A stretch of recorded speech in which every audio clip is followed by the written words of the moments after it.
شروع اللہ کے نام سے جو بڑا مہربان نہایت رحم والا ہے۔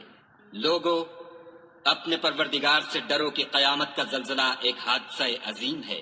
اے مخاطب، جس دن تو اس کو دیکھے گا اس دن یہ حال ہوگا کہ تمام دودھ پلانے والی عورتیں اپنے بچوں کو بھول جائیں گی اور تمام حمل والیوں کے حمل گر پڑیں گے، اور لوگ تجھ کو متوالے نظر آئیں گے، مگر وہ متوالے نہیں ہوں گے بلکہ عذاب دیکھ کر مدہوش ہو رہے ہوں گے۔ بے شک خدا کا عذاب بڑا سخت ہے۔ اور بعض لوگ ایسے ہیں جو خدا کی شان میں علم و دانش کے بغیر جھگڑتے اور ہر شیطان سرکش کی پیروی کرتے ہیں، جس کے بارے میں لکھ دیا گیا ہے کہ جو اسے دوست رکھے گا تو وہ اس کو گمراہ کر دے گا اور دوزخ کے عذاب کا رستہ دکھائے گا۔ لوگو، اگر تم کو مرنے کے بعد جی اٹھنے میں کچھ شک ہو تو ہم نے تم کو پہلی بار بھی تو پیدا کیا تھا، یعنی ابتدا میں مٹی سے، پھر اس سے نطفہ بنا کر، پھر اس سے خون کا لوتھڑا بنا کر، پھر اس سے بوٹی بنا کر، جس کی بناوٹ کامل بھی ہوتی ہے اور ناقص بھی، تاکہ تم پر اپنی خالقیت ظاہر کر دیں۔ اور ہم جس کو چاہتے ہیں ایک میعاد مقرر تک پیٹ میں ٹھہرائے رکھتے ہیں، پھر تم کو بچہ بنا کر نکالتے ہیں، پھر تم جوانی کو پہنچتے ہو، اور بعض قبل از پیری مر جاتے ہیں، اور بعض شیخ فانی ہو جاتے اور بڑھاپے کی نہایت خراب عمر کی طرف لوٹائے جاتے ہیں کہ بہت کچھ جاننے کے بعد بالکل بے علم ہو جاتے ہیں۔ اور اے دیکھنے والے، تو دیکھتا ہے کہ ایک وقت میں زمین خشک پڑی ہوتی ہے، پھر جب ہم اس پر مہ برساتے ہیں تو وہ شاداب ہو جاتی اور ابھرنے لگتی ہے اور طرح طرح کی بارونق چیزیں اگاتی ہے۔ ان قدرتوں سے ظاہر ہے کہ خدا ہی قادر مطلق ہے جو برحق ہے، اور یہ کہ وہ مردوں کو زندہ کر دیتا ہے، اور یہ کہ وہ ہر چیز پر قدرت رکھتا ہے، اور یہ کہ قیامت آنے والی ہے، اس میں کچھ شک نہیں، اور یہ کہ خدا سب لوگوں کو جو قبروں میں ہیں جلا اٹھائے گا۔ اور لوگوں میں کوئی ایسا بھی ہے جو خدا کی شان میں بغیر علم و دانش کے اور بغیر ہدایت کے اور بغیر کتاب روشن کے جھگڑتا ہے اور تکبر سے گردن موڑ لیتا ہے تاکہ لوگوں کو خدا کے رستے سے گمراہ کر دے۔ اس کے لیے دنیا میں ذلت ہے، اور قیامت کے دن ہم اسے عذاب آتش سوزاں کا مزہ چکھائیں گے۔ اے سرکش، یہ اس کفر کی سزا ہے جو تیرے ہاتھوں نے آگے بھیجا ہے، اور خدا اپنے بندوں پر ظلم کرنے والا نہیں۔ اور لوگوں میں بعض ایسا بھی ہے جو کنارے پر کھڑا ہو کر خدا کی عبادت کرتا ہے، اگر اس کو کوئی دنیاوی فائدہ پہنچے تو اس کے سبب مطمئن ہو جائے، اور اگر کوئی آفت پڑے تو منہ کے بل لوٹ جائے، یعنی پھر کافر ہو جائے۔ اس نے دنیا میں بھی نقصان اٹھایا اور آخرت میں بھی، یہی تو نقصان سری ہے۔ یہ خدا کے سوا ایسی چیز کو پکارتا ہے جو نہ اسے نقصان پہنچائے اور نہ فائدہ دے سکے، یہی تو پرلے درجے کی گمراہی ہے۔ بلکہ ایسے شخص کو پکارتا ہے جس کا نقصان فائدے سے زیادہ قریب ہے۔ ایسا دوست بھی برا اور ایسا ہم صحبت بھی برا۔ جو لوگ ایمان لائے اور عمل نیک کرتے رہے، خدا ان کو بہشتوں میں داخل کرے گا جن کے نیچے نہریں چل رہی ہیں۔ کچھ شک نہیں کہ خدا جو چاہتا ہے کرتا ہے۔ جو شخص یہ گمان کرتا ہو کہ خدا اس کو دنیا اور آخرت میں مدد نہیں دے گا، تو اس کو چاہیے کہ اوپر کی طرف یعنی اپنے گھر کی چھت میں ایک رسی باندھے، پھر اس سے اپنا گلا گھونٹ لے، پھر دیکھے کہ آیا یہ تدبیر اس کے غصے کو دور کر دیتی ہے۔ اور اسی طرح ہم نے اس قرآن کو اتارا ہے جس کی تمام باتیں کھلی ہوئی ہیں، اور یہ یاد رکھو کہ خدا جس کو چاہتا ہے ہدایت دیتا ہے۔ جو لوگ مومن یعنی مسلمان ہیں اور جو یہودی ہیں اور ستارہ پرست اور عیسائی اور مجوسی اور مشرک، خدا ان سب میں قیامت کے دن فیصلہ کر دے گا۔ بے شک خدا ہر چیز سے باخبر ہے۔ کیا تم نے نہیں دیکھا کہ جو مخلوق آسمانوں میں ہے اور جو زمین میں ہے، اور سورج اور چاند اور ستارے اور پہاڑ اور درخت اور چارپائے اور بہت سے انسان خدا کو سجدہ کرتے ہیں، اور بہت سے ایسے ہیں جن پر عذاب ثابت ہو چکا ہے، اور جس شخص کو خدا ذلیل کرے اس کو کوئی عزت دینے والا نہیں۔ بے شک خدا جو چاہتا ہے کرتا ہے۔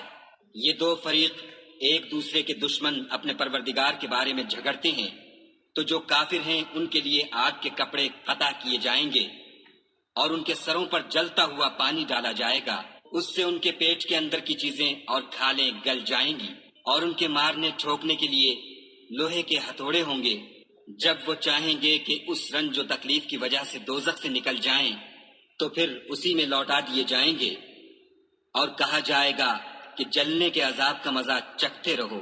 جو لوگ ایمان لائے اور عمل نیک کرتے رہے، خدا ان کو بہشتوں میں داخل کرے گا جن کے تلے نہریں بہ رہی ہیں، وہاں ان کو سونے کے کنگن پہنائے جائیں گے اور موتی، اور وہاں ان کا لباس ریشمی ہوگا، اور ان کو پاکیزہ کلام کی ہدایت کی گئی اور خدائے حمید کی راہ بتائی گئی۔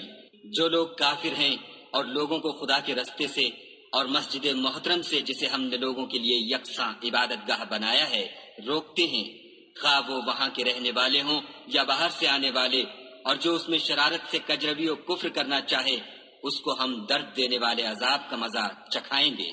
اور ایک وقت تھا جب ہم نے ابراہیم کے لیے خانہ کعبہ کو مقام مقرر کیا اور ارشاد فرمایا کہ میرے ساتھ کسی چیز کو شریک نہ کیجو، اور طواف کرنے والوں اور قیام کرنے والوں اور رکوع کرنے والوں اور سجدہ کرنے والوں کے لیے میرے گھر کو صاف رکھا کرو، اور لوگوں میں حج کے لیے ندا کر دو کہ تمہاری طرف پیدل اور دبلے دبلے اونٹوں پر جو دور دراز رستوں سے چلے آتے ہوں سوار ہو کر چلے آئیں، تاکہ اپنے فائدے کے کاموں کے لیے حاضر ہوں، اور قربانی کے ایام معلوم میں 4 پایہ مویشی کے ذبح کے وقت جو خدا نے ان کو دیے ہیں ان پر خدا کا نام لیں، اس میں سے تم خود بھی کھاؤ اور فقیر درماندہ کو بھی کھلاؤ۔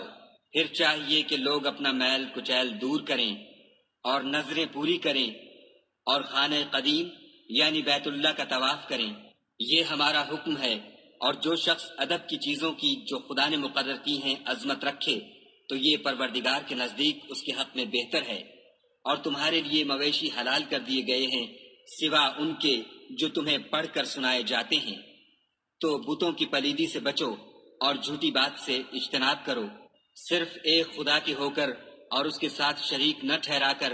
اور جو شخص کسی کو خدا کے ساتھ شریک مقرر کرے تو وہ گویا ایسا ہے جیسے آسمان سے گر پڑے، پھر اس کو پرندے اچک لے جائیں یا ہوا کسی دور جگہ اڑا کر پھینک دے۔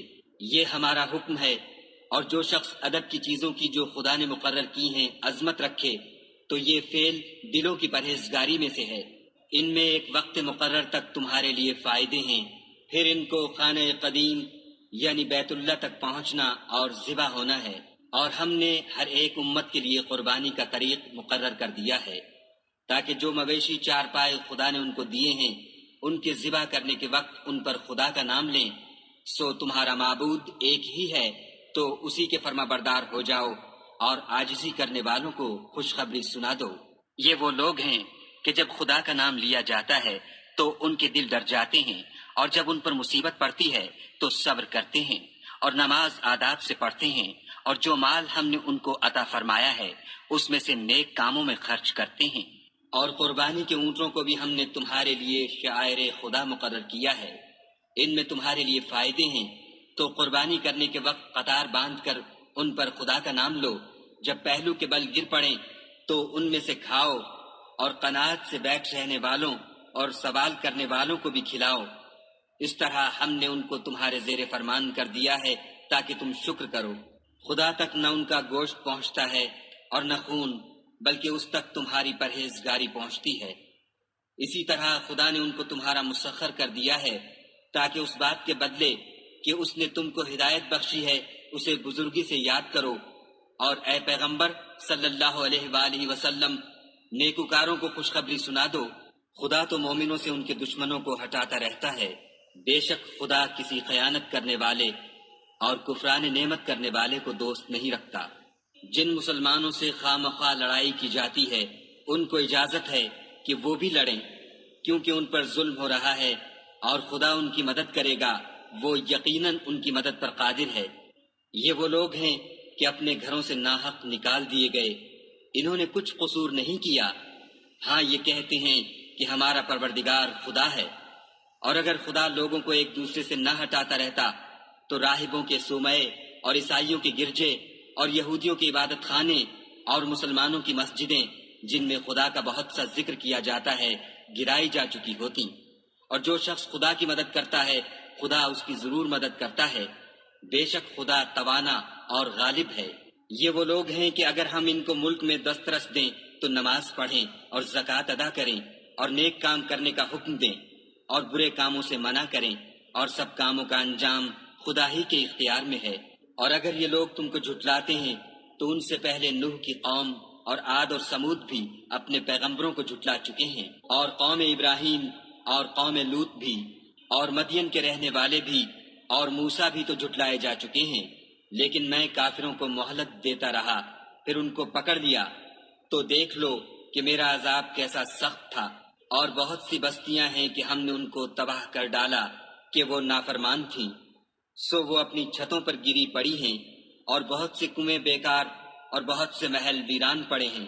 کیا ان لوگوں نے ملک میں سیر نہیں کی تاکہ ان کے دل ایسے ہوتے کہ ان سے سمجھ سکتے اور کان ایسے ہوتے کہ ان سے سن سکتے؟ بات یہ ہے کہ آنکھیں اندھی نہیں ہوتی بلکہ دل جو سینوں میں ہیں وہ اندھے ہوتے ہیں۔ اور یہ لوگ تم سے عذاب کے لیے جلدی کر رہے ہیں، اور خدا اپنا وعدہ ہرگز خلاف نہیں کرے گا۔ اور بے شک تمہارے پروردگار کے نزدیک ایک روز تمہارے حساب کے روح سے 1000 برس کے برابر ہے۔ اور بہت سی بستیاں ہیں کہ میں ان کو مہلت دیتا رہا اور وہ نافرمان تھیں، پھر میں نے ان کو پکڑ لیا اور میری ہی طرف لوٹ کر آنا ہے۔ اے پیغمبر صلی اللہ علیہ وآلہ وسلم، کہہ دو کہ لوگو میں تم کو کھلم کھلا نصیحت کرنے والا ہوں، تو جو لوگ ایمان لائے اور کام نیک کیے ان کے لیے بخشش اور آبرو کی روزی ہے۔ اور جن لوگوں نے ہماری آیتوں میں اپنے ذوم باطل میں ہمیں عاجز کرنے کے لیے سعی کی وہ اہل دوزخ ہیں۔ اور ہم نے تم سے پہلے کوئی رسول اور نبی نہیں بھیجا مگر اس کا یہ حال تھا کہ جب وہ کوئی آرزو کرتا تھا تو شیطان اس کی آرزو میں وسوسہ ڈال دیتا تھا، تو جو وسوسہ شیطان ڈالتا ہے خدا اس کو دور کر دیتا ہے، پھر خدا اپنی آیتوں کو مضبوط کر دیتا ہے، اور خدا علم والا اور حکمت والا ہے۔ غرض اس سے یہ ہے کہ جو وسوسہ شیطان ڈالتا ہے اس کو ان لوگوں کے لیے جن کے دلوں میں بیماری ہے اور جن کے دل سخت ہیں ذریعہ آزمائش ٹھہرائے۔ بے شک ظالم پرلے درجے کی مخالفت میں ہیں۔ اور یہ بھی غرض ہے کہ جن لوگوں کو علم عطا ہوا ہے وہ جان لیں کہ وہ یعنی وہی تمہارے پروردگار کی طرف سے حق ہے، تو وہ اس پر ایمان لائیں اور ان کے دل خدا کے آگے عاجزی کریں۔ اور جو لوگ ایمان لائے ہیں خدا ان کو سیدھے رستے کی طرف ہدایت کرتا ہے۔ اور کافر لوگ ہمیشہ اس سے شک میں رہیں گے یہاں تک کہ قیامت ان پر ناگہاں آ جائے یا ایک نامبارک دن کا عذاب ان پر آ واقع ہو۔ اس روز بادشاہی خدا ہی کی ہوگی اور وہ ان میں فیصلہ کر دے گا۔ تو جو لوگ ایمان لائے اور عمل نیک کرتے رہے وہ نعمت کے باغوں میں ہوں گے، اور جو کافر ہوئے اور ہماری آیتوں کو جھٹلاتے رہے ان کے لیے ذلیل کرنے والا عذاب ہوگا۔ اور جن لوگوں نے خدا کی راہ میں ہجرت کی پھر مارے گئے یا مر گئے ان کو خدا اچھی روزی دے گا، اور بے شک خدا سب سے بہتر رزق دینے والا ہے۔ وہ ان کو ایسے مقام میں داخل کرے گا جسے وہ پسند کریں گے، اور خدا تو جاننے والا اور بردبار ہے۔ یہ بات خدا کے ہاں ٹھہر چکی ہے، اور جو شخص کسی کو اتنی ہی ایذا دے جتنی ایذا اس کو دی گئی، پھر اس شخص پر زیادتی کی جائے تو خدا اس کی مدد کرے گا۔ بے شک خدا معاف کرنے والا اور بخشنے والا ہے۔ یہ اس لیے کہ خدا رات کو دن میں داخل کرتا ہے اور دن کو رات میں داخل کرتا ہے، اور خدا تو سننے والا دیکھنے والا ہے۔ یہ اس لیے کہ خدا ہی برحق ہے، اور جس چیز کو کافر خدا کے سوا پکارتے ہیں وہ باطل ہے، اور اس لیے کہ خدا رفیع الشان اور بڑا ہے۔ کیا تم نہیں دیکھتے کہ خدا آسمان سے مے برساتا ہے تو زمین سرسبز ہو جاتی ہے؟ بے شک خدا مہربان اور خبردار ہے۔ جو کچھ آسمانوں میں ہے اور جو کچھ زمین میں ہے اسی کا ہے، اور بے شک خدا بے نیاز اور قابل ستائش ہے۔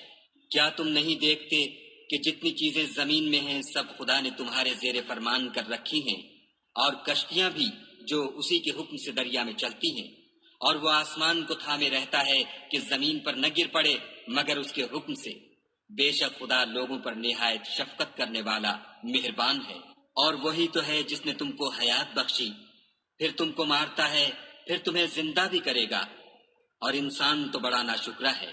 ہم نے ہر ایک امت کے لیے ایک شریعت مقرر کر دی ہے جس پر وہ چلتے ہیں، تو یہ لوگ تم سے اس امر میں جھگڑا نہ کریں اور تم لوگوں کو اپنے پروردگار کی طرف بلاتے رہو، بے شک تم سیدھے رستے پر ہو۔ اور اگر یہ تم سے جھگڑا کریں تو کہہ دو کہ جو عمل تم کرتے ہو خدا ان سے خوب واقف ہے۔ جن باتوں میں تم اختلاف کرتے ہو خدا تم میں قیامت کے روز ان کا فیصلہ کر دے گا۔ کیا تم نہیں جانتے کہ جو کچھ آسمان اور زمین میں ہے خدا اس کو جانتا ہے؟ یہ سب کچھ کتاب میں لکھا ہوا ہے۔ بے شک یہ سب خدا کو آسان ہے۔ اور یہ لوگ خدا کے سوا ایسی چیزوں کی عبادت کرتے ہیں جن کی اس نے کوئی سند نازل نہیں فرمائی اور نہ ان کے پاس اس کی کوئی دلیل ہے، اور ظالموں کا کوئی بھی مددگار نہیں ہوگا۔ قریب ہوتے ہیں کہ جو لوگ ان کو ہماری آیتیں پڑھ کر سناتے ہیں ان پر حملہ کر دیں۔ کہہ دو کہ میں تم کو اس سے بھی بری چیز بتاؤں، وہ دوزخ کی آگ ہے جس کا خدا نے کافروں سے وعدہ کیا ہے، اور وہ برا ٹھکانہ ہے۔ لوگوں، ایک مثال بیان کی جاتی ہے، اسے غور سے سنو کہ جن لوگوں کو تم خدا کے سوا پکارتے ہو وہ ایک مکھی بھی نہیں بنا سکتے، اگرچہ اس کے لیے سب مجتمع ہو جائیں، اور اگر ان سے مکھی کوئی چیز چھین لے جائے تو اسے اس سے چھڑا نہیں سکتے۔ طالب اور مطلوب یعنی عابد اور معبود دونوں گئے گزرے ہیں۔ ان لوگوں نے خدا کی قدر جیسی کرنی چاہیے تھی نہیں کی۔ کچھ شک نہیں کہ خدا زبردست اور غالب ہے۔ خدا فرشتوں میں سے پیغام پہنچانے والے منتخب کر لیتا ہے، اور انسانوں میں سے بھی بے شک خدا سننے والا اور دیکھنے والا ہے۔ جو ان کے آگے ہے اور جو ان کے پیچھے ہے وہ اس سے واقف ہے، اور سب کاموں کا رجوع خدا ہی کی طرف ہے۔ مومنو، رکوع کرتے اور سجدے کرتے اور اپنے پروردگار کی عبادت کرتے رہو، اور نیک کام کرو تاکہ فلاح پاؤ، اور خدا کی راہ میں جہاد کرو جیسا جہاد کرنے کا حق ہے۔ اس نے تم کو برگزیدہ کیا ہے اور تم پر دین کی کسی بات میں تنگی نہیں کی، اور تمہارے لیے تمہارے باپ ابراہیم کا دین پسند کیا۔ اسی نے پہلے یعنی پہلی کتابوں میں تمہارا نام مسلمان رکھا تھا، اور اس کتاب میں بھی وہی نام رکھا ہے۔ تو جہاد کرو تاکہ پیغمبر تمہارے بارے میں شاہد ہوں اور تم لوگوں کے مقابلے میں شاہد ہو، اور نماز پڑھو اور زکوٰۃ دو، اور خدا کے دین کی رسی کو پکڑے رہو، وہی تمہارا دوست ہے اور خوب دوست اور خوب مددگار ہے۔